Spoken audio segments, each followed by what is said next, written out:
लोग कहते थे बंद दरवाजा गांव में बाहरी लोगों का स्वागत नहीं होता, जाओ जाओ, हमारे गांव में बाहरी लोगों की कोई जगह नहीं है, अरे इतनी दूर से आई है, ऐसे मत बोलो। लेकिन जब मैं गांव के पश्चिमी छोर पर बने उस पुराने हवेली नुमा घर में रहने लगी, तब मुझे एक ऐसा सच पता चला जिसने मेरी रूह तक हिला दी। बिल्कुल वही चेहरा, खासकर उसकी आंखें। तभी मुझे पता चला कि मेरा चेहरा 20 साल पहले बेगुनाह मारी गई उस दुल्हन से हूबहू मिलता है, और अब मैं उसकी हम शक्ल बन चुकी थी। मेरे लिए मेरा बदला पूरा करो। बंद दरवाजा गाँव आ गया। ड्राइवर की तेज आवाज सुनकर मेरी झपकी टूट गई। मैंने अपनी अकड़ी हुई गर्दन सहलाई और खिड़की से बाहर देखा। चारों तरफ ऊंचे ऊंचे पहाड़ों से घिरा हुआ एक छोटा सा गांव था। पहाड़ी ढलानों पर धूसर टाइलों वाली कुछ दर्जन पुरानी छतें ऐसे बिखरी हुई थी जैसे किसी ने शतरंज के मोहरे इधर उधर फेंक दिए हों। गांव के प्रवेश द्वार पर एक टेढ़ा मेढ़ा बूढ़ा बरगद का पेड़ खड़ा था। उसके नीचे एक पुराना टूटा फूटा पत्थर का शिलालेख लगा था जिस पर लिखा बंद दरवाजा गाँव समय के साथ लगभग मिट चुका था, बस यहीं उतर जाइए, आगे रास्ता बहुत संकरा है, गाड़ी नहीं जा सकती। ड्राइवर ने मेरी तरफ देखते हुए कहा, बेटी तुम सच में यहाँ ठहरना चाहती हो? ये गाँव बाहरी लोगों को ज्यादा पसंद नहीं करता। मैं मुस्कुराई। मैं लोक संस्कृति पर रिसर्च करने आई हूँ, कुछ दिन रुकूंगी फिर वापस चली जाऊंगी। ड्राइवर ने गहरी सांस ली। ठीक है, लेकिन संभल कर रहना, आधे दिन बाद मैं वापस आऊंगा, अगर तब भी तुम्हारा यहाँ से जाने का मन होगा। उसकी आखिरी बात सुनकर मेरे दिल में अजीब सी बेचैनी दौड़ गई। खेतों में काम कर रहे कई ग्रामीणों ने अपना काम रोककर मेरी तरफ देखा। उनकी नजरों में ऐसा भाव था मानो उन्होंने कोई इंसान नहीं बल्कि कोई अजीब जीव देख लिया हो। एक बूढ़ी औरत जिसने नीले रंग का सूती कुर्ता पहन रखा था मुझे देखते ही घबराकर अपनी खिड़की जोर से बंद कर गई। मैं मन ही मन सोचने लगी, क्या मैं कोई अपशकुन हूँ? मैं हिम्मत जुटाकर आगे बढ़ी और आखिरकार एक विशाल बरगद के पेड़ के नीचे बने ग्राम पंचायत कार्यालय तक पहुँच गई। मैंने विनम्रता से कहा, नमस्ते, मेरा नाम नंदिनी है, मैं एस यूनिवर्सिटी में लोक संस्कृति की रिसर्च स्कॉलर हूँ। मैं यहाँ की अंतिम संस्कार और शोक संस्कार की परंपराओं पर शोध करने आई हूँ। मेरी बात पूरी भी नहीं हुई थी कि सामने बैठे एक आदमी ने झल्लाकर कहा, जाओ जाओ, हमने कहा ना हमारे गाँव में बाहरी लोगों का स्वागत नहीं है। तभी पीछे से किसी ने टोका, प्रधान जी ऐसा मत कहिए, लड़की इतनी दूर से आई है। एक सफेद बालों वाले बुजुर्ग आगे आए। मैं इस गाँव का सरपंच दयाराम चौधरी हूँ। बेटी बताओ तुम यहाँ किस काम से आई हो? मैंने फिर से अपना परिचय दिया। नमस्ते, मेरा नाम नंदिनी है, मैं इस यूनिवर्सिटी से लोक संस्कृति की रिसर्च कर रही हूँ, यहाँ की अंतिम संस्कार की परंपराओं का अध्ययन करने आई हूँ। सरपंच ने भौहें सिकोड़ ली। अंतिम संस्कार की परंपराएं? हमारे यहाँ ऐसा कुछ खास नहीं है। मैंने तुरंत कहा, अगर आप अनुमति दें तो मैं रहने का किराया भी दूंगी, बस कुछ दिनों की बात है। सरपंच कुछ देर सोचता रहा, फिर बोला, ठीक है, गाँव के पश्चिमी छोर पर एक पुराना मकान खाली पड़ा है, तुम वहाँ रह सकती हो। फिर उसका चेहरा अचानक गंभीर हो गया, लेकिन याद रखना रात में इधर उधर मत घूमना, और सबसे जरूरी बात, उस घर के पीछे वाले आंगन के पास कभी मत जाना। मैंने जल्दी से उनका धन्यवाद किया, लेकिन उनकी बातों में छिपी अजीब चेतावनी मेरे मन में घर कर गई। सरपंच ने गांव के एक किशोर लड़के अमन को मुझे रास्ता दिखाने के लिए बुलाया। जब हम गांव के बीच से गुजरे तो और भी लोग अपने अपने घरों से झांकने लगे। चारों तरफ धीमी धीमी फुसफुसाहटें गूंज रही थी। ऐसा लग रहा था जैसे कानों के पास मधुमक्खियों का पूरा झुंड भिन भिना रहा हो। अमन एक पुराने मकान के सामने रुक गया। यही है, वह मकान मेरी कल्पना से भी ज्यादा जर्जर था। बरामदे पर लगा लाल रंग लगभग पूरी तरह उखड़ चुका था और खिड़कियों में कई बड़े बड़े छेद हो चुके थे। मैंने धीरे से दरवाजा खोला। अंदर से बासी सीलन और किसी अजीब समझ न आने वाली गंध का तेज झोंका मेरे चेहरे से टकराया। मैं खांसते हुए टटोलकर बिजली का स्विच ढूंढने लगी। पीली मध्यम रोशनी जलते ही कमरे का नजारा सामने आया। बैठक में सामान बेहद साधारण था। एक पुरानी लकड़ी की मेज, 2 कुर्सियां और कमरे के कोने में रखा एक पुराना लकड़ी का अलमारी नुमा कबाड़। दीवारों पर कई पीले पड़ चुके ताबीज और मंत्र पत्र चिपके हुए थे। उन पर लाल सिंदूर जैसी स्याही से ऐसे रहस्यमयी चिन्ह बने थे जिन्हें मैं बिल्कुल भी समझ नहीं पा रही थी। मैंने दीवार पर चिपके उन पुराने ताबीजों और मंत्र पत्रों को ध्यान से देखा। समझ आ गया कि ये किसी तरह की तांत्रिक या धार्मिक विधि में इस्तेमाल होने वाले कागज थे, लेकिन इनका असली मकसद क्या था ये मैं समझ नहीं पाई। थोड़ी बहुत सफाई करने के बाद मैंने अपने साथ लाया हुआ सूखा खाना खाया और जल्दी ही सोने चली गई। बिस्तर की लकड़ी बहुत सख्त थी और रजाई से सीलन की तेज गंध आ रही थी, लेकिन पूरे दिन की थकान ने कुछ ही देर में मुझे गहरी नींद में सुला दिया। अचानक मैं घबरा कर उठ बैठी। टक टक टक आवाज कमरे के कोने में रखी पुरानी अलमारी की तरफ से आ रही थी, जैसे कोई धीरे धीरे उसी लकड़ी पर दस्तक दे रहा हो। आवाज फिर सुनाई दी। मैंने कांपते हाथों से मोबाइल निकाला। रात के 2:17। मोबाइल की हल्की रोशनी में मैंने देखा अलमारी का दरवाजा अपने आप धीरे धीरे खुल रहा था। मैंने सांस रोक ली। पूरा शरीर डर से अकड़ गया। दरवाजा पूरी तरह खुलते ही मेरे होश उड़ गए। अंदर एक चमकदार लाल दुल्हन का जोड़ा टंगा हुआ था। वह कोई आधुनिक शादी का लहंगा नहीं था, बल्कि पुराने जमाने की पारंपरिक दुल्हन की पोशाक थी। लाल कुर्ती, सफेद घेरदार लहंगा और उस पर सुनहरे धागों से बने मोर और फूलों की बारीक कढ़ाई। कमरे की मध्यम रोशनी में उस कपड़े का लाल रंग ऐसा लग रहा था मानो अभी उसमें से खून टपकने लगे। लेकिन सबसे डरावनी बात अभी बाकी थी। वह जोड़ा किसी अदृश्य इंसान के शरीर पर पहना हुआ था। कॉलर सीधा खड़ा था, बाहें हल्की सी आगे निकली हुई थी और लहंगे का घेरा बिल्कुल वैसे ही लटक रहा था जैसे कोई पारदर्शी दुल्हन अलमारी के अंदर खड़ी हो, और वह सीधे मेरी तरफ देख रही थी। मैंने अपने होंठ इतनी जोर से दबा ली कि उनसे खून निकलने लगा, ताकि डर के मारे मेरी चीख ना निकल जाए। पता नहीं कितना समय बीत गया। धीरे धीरे अलमारी का दरवाजा अपने आप बंद हो गया।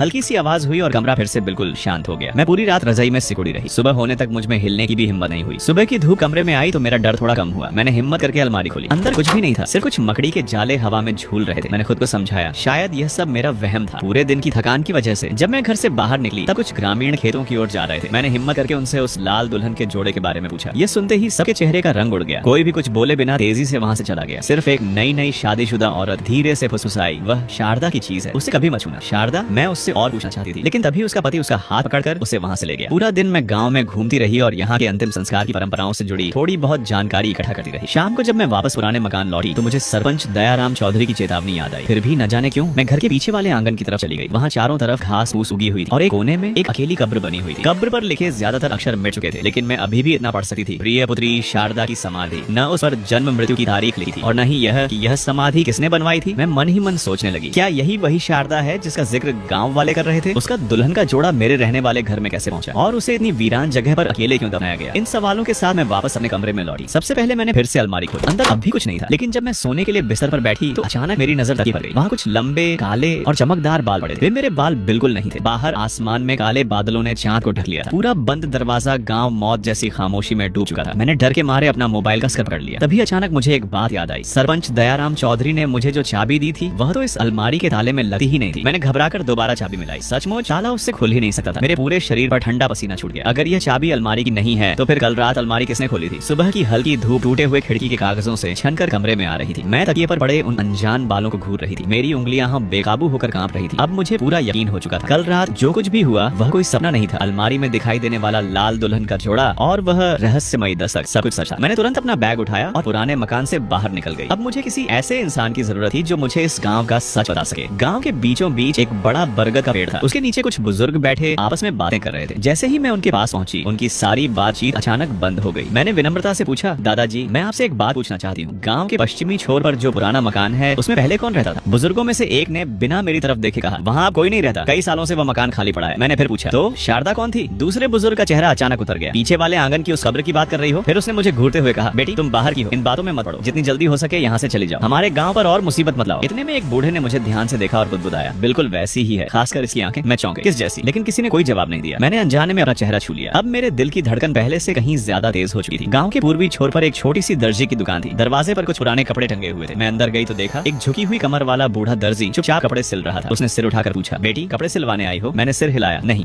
मैं एक इंसान के बारे में पूछना चाहती हूँ, शारदा के बारे में। यह नाम सुनते ही उसके हाथ कांप गए। उसने घबराकर मेरी तरफ देखा। तुम कौन हो? मैंने जवाब दिया, मैं रिसर्च करने आई हूँ, गाँव के पश्चिम वाले पुराने मकान में रह रही हूँ। मैं एक पल के लिए रुकी। मैंने तय किया कि अलमारी में दिखी लाल दुल्हन की पोशाक के बारे में उसे नहीं बताऊंगी। फिर मैंने कहा, घर के पीछे मुझे एक कब्र मिली थी, उस पर शारदा का नाम लिखा था। बूढ़े दर्जी ने गहरी सांस ली। वह 20 साल पुरानी बात है। बेचारी शारदा, उसकी किस्मत बहुत खराब थी। मैंने तुरंत पूछा, उसके साथ क्या हुआ था? दर्जी बोला, अपनी शादी वाले दिन एक हादसा हो गया था। कैसा हादसा? वह कुएं में गिर गई थी। इतना कहकर वह चुप हो गया। फिर बोला, अगर तुम्हें यहाँ के अंतिम संस्कार और पुरानी परंपराओं के बारे में जानना है तो गाँव के मंदिर जैसे पुराने कुल भवन वंश भवन में जाओ, वहाँ बहुत सी पुरानी चीजें रखी हैं। दर्जी की दुकान से निकलते ही मुझे एहसास हुआ कुछ ग्रामीण दूर दूर से मेरा पीछा कर रहे थे। उनकी निगाहों में डर भी था और शक भी। अब मुझे पूरा यकीन हो गया था कि इस गाँव में शारदा की मौत का सच सब जानते हैं, लेकिन कोई उसे जुबान पर नहीं लाना चाहता। गाँव के उत्तर में एक पुराना कुल भवन था। सफेद दीवारें, धूसर टाइलों की छत और मुख्य दरवाजे पर टंगा हुआ एक पुराना लकड़ी का बोर्ड। मैंने धीरे से दरवाजा खोला। धूल का गुब्बार मेरे चेहरे पर आ लगा। अंदर घुप अंधेरा। कमरे में पूर्वजों की लकड़ी की पटियां करीने से रखी थी। अगरबत्ती के पात्र में जमी राख बहुत पहले ही ठंडी पड़ चुकी थी। कोने में मुझे एक पुराना लकड़ी का संदूक दिखाई दिया। मैंने उसे खोला। अंदर पीले पड़ चुके कागज और बहुत सारी पुरानी तस्वीरें रखी थी। तस्वीरें पलटे पलटे अचानक एक फोटो नीचे गिर गई। मैंने उसे उठाया और अगले ही पल मेरे पूरे शरीर का खून जैसे जम गया। तस्वीर में एक लड़की लाल दुल्हन की पोशाक पहने कुल भवन के दरवाजे पर खड़ी थी। उसका चेहरा साफ दिखाई दे रहा था और वह बिल्कुल मेरी तरफ दिखती थी। वही आंखें, वही नाक, यहाँ तक कि बाएं गाल पर वही छोटा सा डिंपल भी। सिर्फ एक फर्क था, उसकी आंखों में इतनी गहरी उदासी थी जिसे देखकर किसी का भी दिल टूट जाए। फिर भी उसके होठों पर जबरदस्ती मुस्कुराहट लाई गई। मैंने तस्वीर पलटी। पीछे लिखा था, शारदा शुभ विवाह मई 1999। मैं बुदबुदाई, शुभ विवाह यानी शादी की तस्वीर? लेकिन बूढ़े दर्जी ने तो कहा था कि वह शादी वाले दिन ही मर गई। अचानक पीछे से किसी की कड़क आवाज गूंजी, तुम्हें अंदर आने की इजाजत किसने दी? मैं घबरा कर पड़ी। एक अधेड़ आदमी गुस्से से मुझे घूर रहा था। वह चिल्लाया, वह शारदा की चीज है, उसे हाथ मत लगाना। मैंने तस्वीर कसकर पकड़ ली। मुझे सच बताइए, शारदा की मौत कैसे हुई थी? वह और ज्यादा गुस्से में आ गया। बाहर निकलो, इन बातों में मत पड़ो। शारदा को मरे 20 साल हो चुके हैं, उसे शांति से सोने दो। तुम जैसे बाहरी लोग बार बार यहाँ आकर पुरानी बातें क्यों कुरेते हो? उसने मुझे लगभग धक्का देकर बाहर निकाल दिया। लेकिन उस तस्वीर की छवि मेरे दिमाग में गहराई से बस चुकी थी। आखिर शारदा और मेरा चेहरा इतना एक जैसा क्यों था? क्या उसकी मौत सचमुच सिर्फ एक हादसा थी? जब मैं पुराने मकान लौटी तब शाम हो चुकी थी। मैंने सबसे पहले अलमारी देखी, वह अब भी खाली थी। लेकिन बैग खोलते ही मैं सन्न रह गई। उसके अंदर एक पुरानी सोने की अंगूठी रखी थी। अंदर की तरफ खुदा हुआ था, सदा सुहागन। यह अंगूठी मेरी नहीं थी। फिर इसे मेरे बैग में किसने रखा? रात गहराती चली गई, लेकिन मेरी आंखों में नींद नहीं थी। बाहर चांदनी पूरे आंगन में फैली हुई थी। उसकी फीकी सफेद रोशनी कमरे को डरावने नीले रंग में बदल रही थी। तभी मेरे कानों में किसी औरत के रोने की धीमी आवाज पड़ी। मैं धीरे धीरे खिड़की तक गई। चांदनी में आंगन के बीचों बीच एक लाल दुल्हन की पोशाक पहने औरत खड़ी थी। उसकी पीठ मेरी तरफ थी। उसके कंधे हल्के हल्के कांप रहे थे। कमर तक लंबे काले बाल लटक रहे थे और उसने वही लाल दुल्हन का जोड़ा पहन रखा था जो मैंने पिछली रात अलमारी के अंदर देखा था। मेरे पैरों की ताकत जवाब दे गई। मेरे हाथ से टॉर्च छूटकर जमीन पर गिर गई।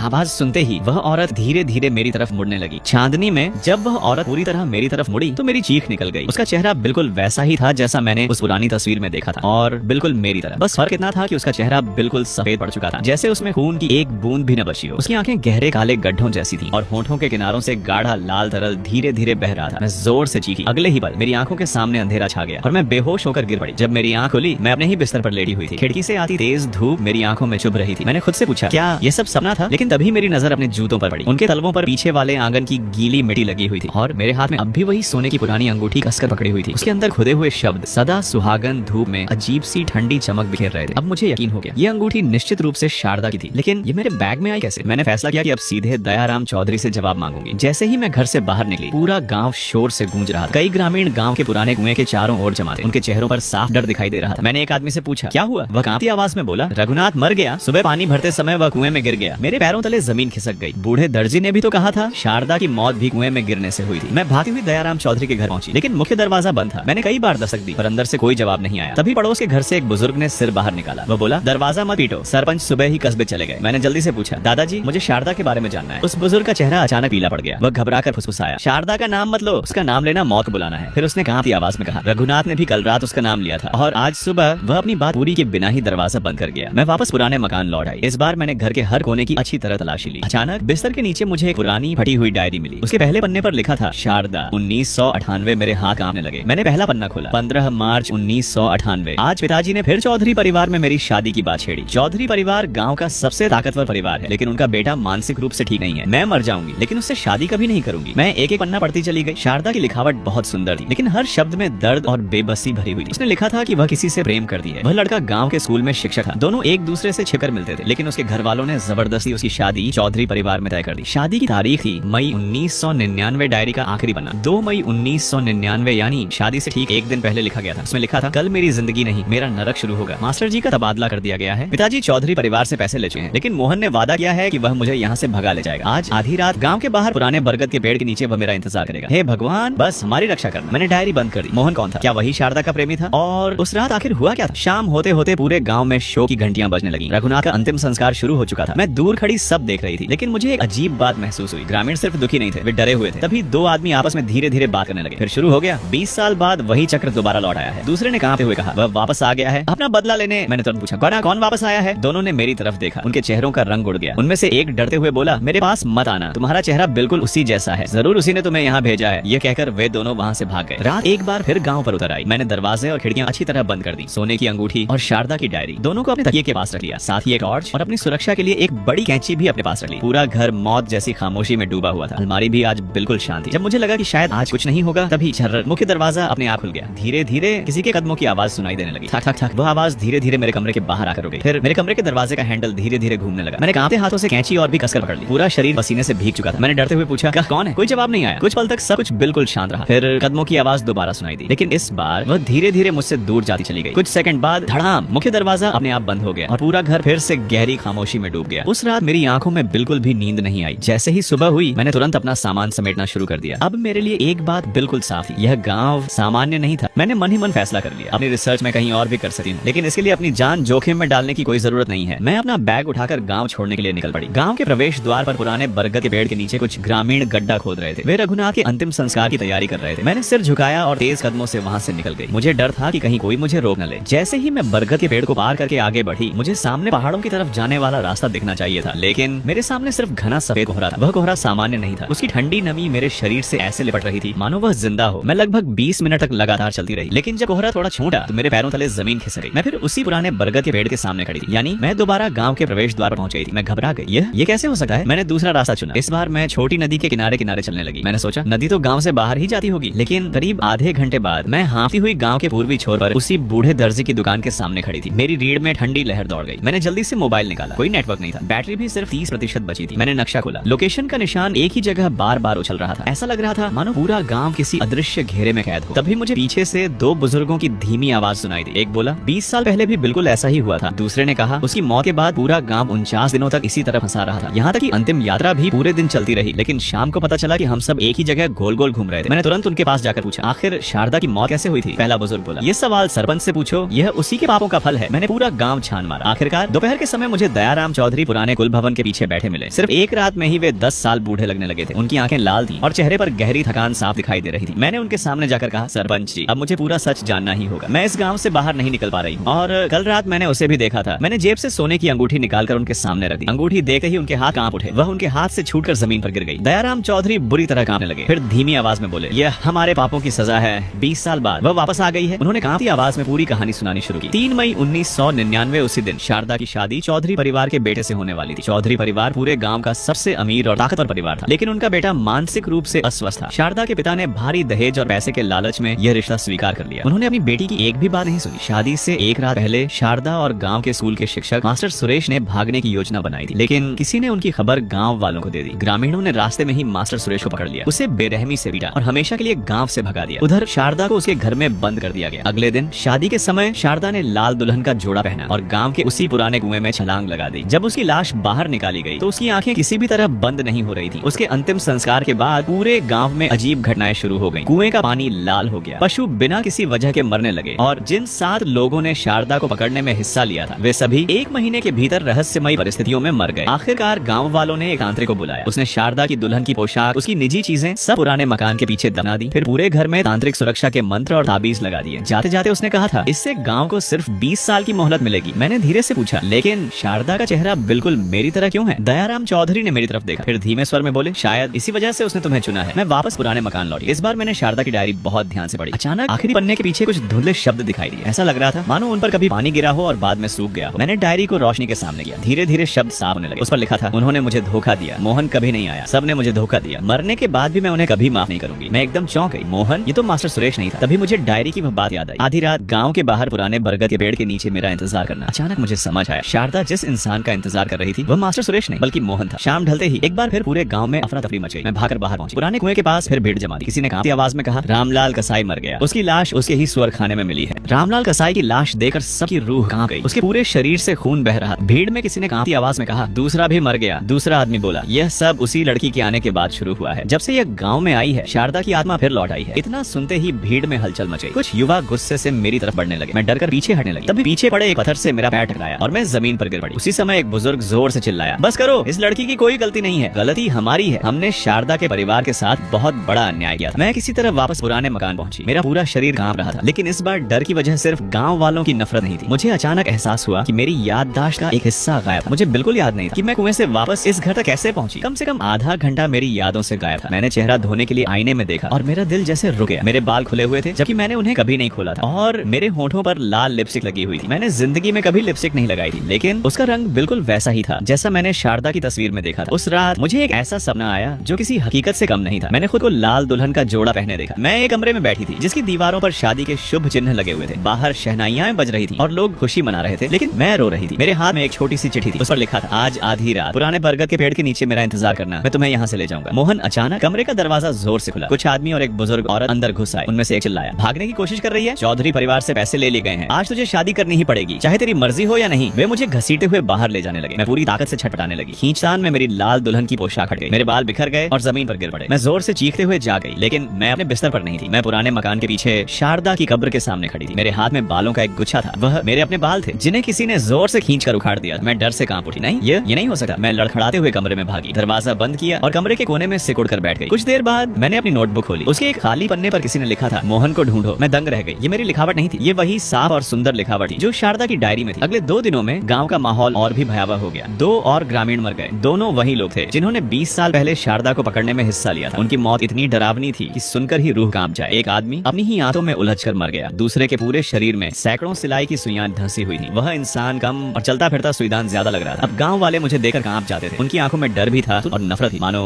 असल मौत की वजह मैं ही हूँ। तभी पीछे से एक गहरी आवाज आई, तुम्हें यहाँ से तुरंत निकल जाना चाहिए। मैंने पलट कर देखा। मेरे सामने एक अनजान युवक खड़ा था। लंबा कद, मजबूत शरीर, तेज नैन नक्श और कंधे पर एक बंदूक टंगी हुई थी। मैंने थकी हुई आवाज में कहा, मैं कोशिश कर चुकी हूँ, मैं इस गांव से बाहर नहीं जा सकती। वह बोला, मुझे एक गुप्त रास्ता पता है, आज रात मैं तुम्हें वहाँ से बाहर ले जाऊंगा। फिर उसने अपना परिचय दिया। मेरा नाम मोहन है। 3 साल पहले मैं यहाँ शिकार करने आया था। तभी पहाड़ों में बाढ़ आ गई थी। सरपंच दयाराम चौधरी ने मुझे यहाँ शरण दी थी। उसका नाम सुनते ही मेरा दिल जोर से धड़कने लगा। मोहन, यही नाम तो शारदा की डायरी में लिखा था। उसने मेरी तरफ देखा। क्या हुआ? मैंने तुरंत सिर हिला दिया। कुछ नहीं, लेकिन तुम मेरी मदद क्यों करना चाहते हो? उसने गंभीर होकर कहा, क्योंकि तुम्हें उसकी आत्मा ने चुन लिया है। मैं ये साफ देख सकता हूँ। अगर तुम यहाँ से जल्दी नहीं निकली तो तुम भी उसी की तरह बन जाओगी। उसकी बात सुनकर मेरे रोंगटे खड़े हो गए, लेकिन मेरे पास उस पर भरोसा करने के अलावा कोई रास्ता भी नहीं था। मैं वापस पुराने मकान आई और अपना सामान बांधने लगी। तभी अचानक मेरे मन में एक सवाल आया, अगर मोहन सिर्फ 3 साल पहले ही इस गाँव में आया है तो उसे शारदा के बारे में इतना सब कैसे पता है? और उसका नाम भी वही क्यों है जो शारदा शारदा की डायरी में लिखा था। मैंने तुरंत डायरी खोली, लेकिन आखिरी पन्ने पर अब एक नई पंक्ति लिखी हुई। उस पर भरोसा मत करना। यह शब्द मेरी आंखों में चुभने लगे, मेरे हाथ कांपने लगे। डायरी लगभग मेरे हाथ से गिर ही गई। मैं बुदबुदाई, उस पर भरोसा मत करना, क्या इसका मतलब मोहन? लेकिन मैं उस पर भरोसा क्यों ना करूं? बाहर धीरे धीरे अंधेरा छाने लगा। आधी रात को मोहन से मिलने में अभी कुछ घंटे बाकी थे, लेकिन मेरा मन बिल्कुल बेचैन था। तभी अचानक मुझे दयाराम चौधरी की कही हुई एक बात याद आई। गाँव का पुराना कुआं, वही कुआं जिसमें कूदकर शारदा ने अपनी जान दे दी थी। मैंने सोचा शायद वहीं मुझे इस रहस्य का अगला सुराग मिल जाए।